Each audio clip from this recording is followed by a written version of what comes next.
Hi, my name is Duncan and I'm the technical architect for a professional food blog called Lazy Cat Kitchen, and I'm also the lead developer for a WordPress theme store called Lazy Cat Themes, who sell recipe and lifestyle themes for WordPress bloggers. This video assumes you've watched part 1. If you haven't, click on the top right to watch part 1. So, let's set up a CDN. I'm going to show you all the videos using the CDN that Lazy Cat Themes and Lazy Cat Kitchens use, which is called CDN 77. We used to use Amazon CloudFront CDN, but we realized that we were paying more than we had to for something that wasn't better. My tip is to shop around. Click the link in the corner for the comparison website. CDN 77 doesn't have a whole load of advanced features that you don't need. Some people do some crazy stuff with CDNs. Food bloggers and lifestyle bloggers don't really ever do these things. And we found CDN 77 to be the cheapest by a long way. For us, it was about 55% of the cost of Amazon CloudFront, and it has 30 plus locations around the world and was actually a lot easier to set up than CloudFront. My fiance at Lazy Cat Kitchen calls me the service scrimper. Don't get me wrong, I'll pay for better, but I won't pay for not as good. Even though I use CDN 77, they basically all have similar settings. If you haven't chosen a CDN partner yet, I'm pretty sure CDN 77 will give you 100 gigabytes of trial space for you to set it up and try it out. To demonstrate the CDN, I'm going to set up a CDN for our Kaleidoscope theme development server. Normally I wouldn't bother because our development server is used by me, my fiance and our cat, but we'll use it to illustrate the steps required to set up a CDN. The first thing you need is a free account with CDN 77. This works like any other registration process and doesn't require a credit card or anything like that. Once that is done, you will have a home screen with probably a bit less action on it than mine. Then click CDN on the top menu, click Add New CDN Resource, type the URL of your website, type a label to remember what CDN this is for, and click Create CDN Resource.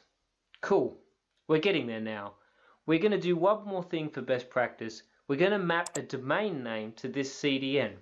As you can see, our CDN name is the highly catchy 18515871779.rsc.cdn77.org, and I'd like it to be something more obvious, something like cdn.lazycatdev.com. Generally, it's going to be cdn.your domain name. I'm going to show you how to set that up. It's easy. First, we need to configure the CDN resource with our new CNAME, so we can use the CNAME to access resources. We click on CNAMEs in SSL, click on Add CNAMEs, put the CNAME we want to use, in this case cdn.lazycatdev.com, in the box and click Add CNAME. It will now tell you to set this up with your DNS provider. Let's do this. I'm using my development system provider Bluehost, who I highly recommend. Click on the link to find out why they are so good. And I'm going to go to the Domains tab, select my domain and click Manage. In host record, I'm going to type CDN, change the type to CNAME. In points to, I'm going to put the name of the CDN.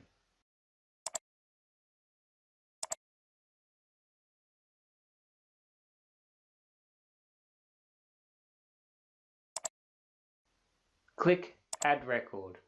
Now it is time to test your CDN.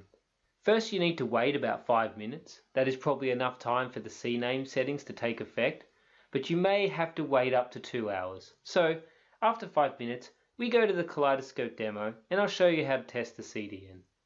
Go to the Kaleidoscope demo, right click on an image in the website and click Copy Image Address, and then paste the image address in the address bar. Great! Now let's test that we can also access the image using the CDN. And we can. Okay, so now we have a CDN that works. All we need to do is adjust our WordPress website so all our fonts and styles and scripts and images go through the CDN and not straight to the server. This sounds kind of hard, so we're going to get a plugin to do all of the work for us. The plugin I'm going to use is called W3 Total Cache, and it's free with a premium version that packs a load of other features. There are actually a load of other things that this plugin can also do that will help the performance of your blog, but we don't have time to go into them in this video. We'll only use the CDN stuff for now. But there will be future topics about this. If you want to be kept up to date with the future videos where we'll talk more about making your blog awesome stuff, subscribe to the YouTube channel by clicking the little picture of my face in the bottom right. So to install this plugin, we go to the admin dashboard of our website, click on Plugins, click on Add New, type W3 Total Cache into the text box in the top right and click Enter. Click on the Install Now button. Click Activate Plugin. Now we need to configure our website to use the new CDN. Click on Performance, CDN. Scroll down to Configuration and put the CDN DNS name or CNAME that you configured previously in. Click Test Mirror. Click Save All Settings. Now you just need to enable the CDN. Click on General Settings. Click on CDN. Enable. Click Save All Settings. Now it's time to verify that our website is actually using the CDN. We refresh the home page of Kaleidoscope, right click and inspect the HTML. And we can already see quite clearly that everything is going through the CDN. If you wait a few seconds, you'll be able to go to the console of CDN 77 and see exactly what's going on and see how much more efficient your website is because of the CDN. And let's click on an image just to double check, copy image address, and we can see that it is also going through the CDN. Maybe at this stage your website is already much faster. Maybe you haven't noticed much difference. One thing I can guarantee is that when you have a spike in your traffic, that is when the CDN will really help you the most. Which is good because that's when it's the most important for it to help you. The worst feeling in the world, and it's fortunately one we've never experienced, is when a recipe is successful and everyone clamors to get to your website and then they start complaining that it's too slow, or worse still, the website goes down. Now I just need to explain what happens if you ever need to change one of your CDN assets. For example, an image. I'll demonstrate with this meringue picture. I'll start by copying the URL, omitting the website part. Then I click on CDN, select my CDN, click on Purge, and paste the URL without the slash at the start. And click Purge Specified Files.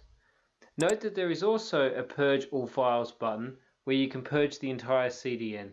This is a feature that isn't available on all CDN providers. Most of the time purging on CDN 77 will be done within about 1 minute. If you have any questions or queries about these videos, or any ideas for videos you would like me to do next, please leave a comment under the video or on the YouTube channel.